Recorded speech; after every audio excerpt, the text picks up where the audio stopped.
Item ಯಾವುದೇ ಇರಲಿ try ಮಾಡಿ ಆಚಿ ಚಿಕನ್ ಮಸಾಲಾ. ನಾನು ಈ ಸಿನಿಮಾದಲ್ಲಿ ಪಾಯ್ಸನ್ ರವಿ ಅಂತಕ್ಕಂಥ ಒಂದು ಅದ್ಭುತವಾದ ಪಾತ್ರ ನಿರ್ವಹಿಸ್ತಾ ಇದ್ದೀನಿ.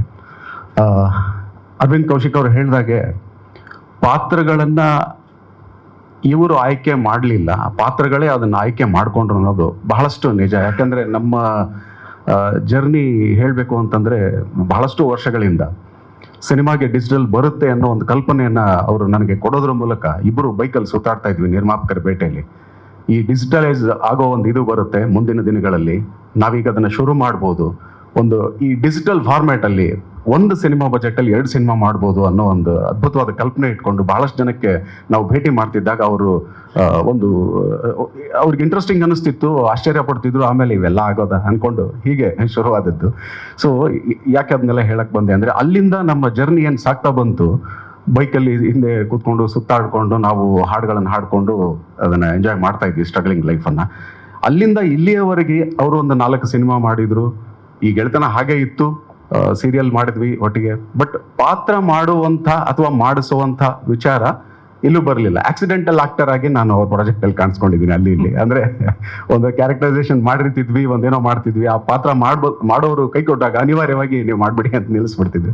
ಸೊ ಆ ರೀತಿ ಮಾಡಿದ್ದೀನಿ. ಬಿಟ್ಟರೆ ಒಂದು ಪಾತ್ರವಾಗಿ ಇದು ಯಾಕೆ ಅಂತಂದರೆ, ಕಡೆಗೆ ನಮಗೆಲ್ಲೂ ಹಾಗೆ ನೀವು ಈ ಪಾತ್ರ ಬರಿತೀನಿ ಇದನ್ನು ನೀವು ಮಾಡಬೇಕು ಅಂತಾಗಲಿ, ನಾನಾಗಲಿ ಒಂದು ಪಾತ್ರ ಕೊಡಿ ನನಗೆ ಅಂತಾಗಲಿ ಆಗಲಿಲ್ಲ. ಯಾಕಂದ್ರೆ ನಾನು ಬೇಸಿಕಲಿ ನಾನು ಡೈರೆಕ್ಟರ್ ರೈಟರ್ ಆಗಿರೋದ್ರಿಂದ ಮುಖ್ಯವಾಗಿ ಅದರಲ್ಲಿ ನಾನು ಫೋಕಸ್ ಮಾಡ್ತಿದ್ದೆ. ಬಟ್ ನನ್ನೊಳಗೊಬ್ಬ ಸುಪ್ತವಾಗಿ ಆ್ಯಕ್ಟು ಮಾಡುವಂಥ ಒಂದು ಕಲಾವಿದ ಇದ್ದಾನೆ ಅನ್ನೋದು ನನಗೂ ಇತ್ತು ತುಡಿತ. ಬಟ್ ಆ ರೀತಿ ಆಗಿರಲಿಲ್ಲ.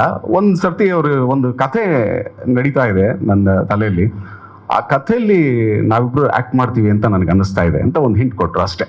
ಅದಾದಮೇಲೆ 1 ವರ್ಷ ಆದಮೇಲೆ ಕರೆದ್ರು, ಈ ಪಾತ್ರ ನಿಮ್ಮನ್ನು ಕೇಳ್ತಾ ಇದೆ ಅಂತಂದರು. ಯಾವಾಗ ಶೂಟಿಂಗ್ ಅಂದೆ, ಒಂದು 2 ದಿನ ಬಿಟ್ಟು ಹೋಗ್ಬೇಕಾಗತ್ತೆ, ನಡೀರಿ ಹೋಗೋಣ ಅಂತ. ಹೋಗಿದ್ದು ಪಾವಗಡಕ್ಕೆ. ಅದಾದಮೇಲೆ ಈಗೇನು ನೀವು ನೋಡಿದಿರಿ ತೆರೆ ಮೇಲೆ, ಇದು ಇನ್ನೂ ಇದೆ.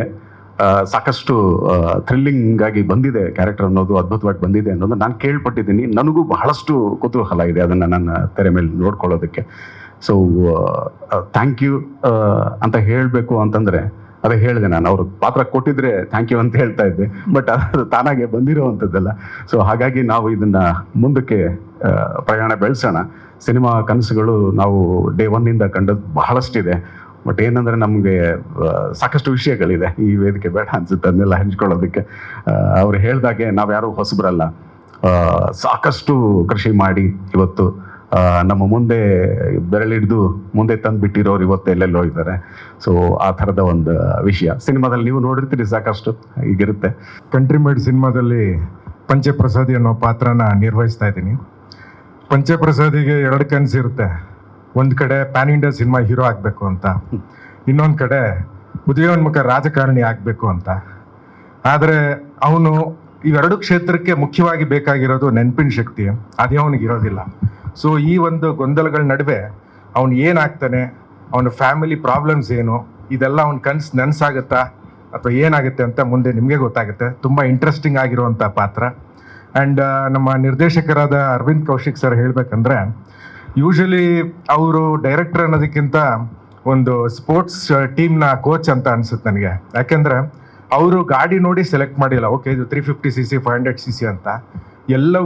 ಎಲ್ಲ ಆ್ಯಕ್ಟರ್ಸ್ನೂ ಕರೆಸಿ ಅವರ ಕೆಪಾಸಿಟಿ ಎಷ್ಟಿದೆ ಅಂತ ತಿಳ್ಕೊಂಡು ಅದಕ್ಕೂ ಮೀರಿ ಅವ್ರಿಗೆ ಒಂದು ಚಾಲೆಂಜಿಂಗ್ ಆದ ಒಂದು ಪಾತ್ರವನ್ನು ಕೊಟ್ಟು ಎಲ್ರಿಗೂ ಸಹಾಯ ಮಾಡಿದ್ದಾರೆ, ಎಲ್ರಿಗೂ ತುಂಬ ಗೈಡ್ ಮಾಡಿದ್ದಾರೆ. ನಮ್ಮ ಎಲ್ಲ ತಂಡದಿಂದ ಅರವಿಂದ್ ಕೌಶಿಕ್ ಸರ್ಗೆ ಥ್ಯಾಂಕ್ ಯು.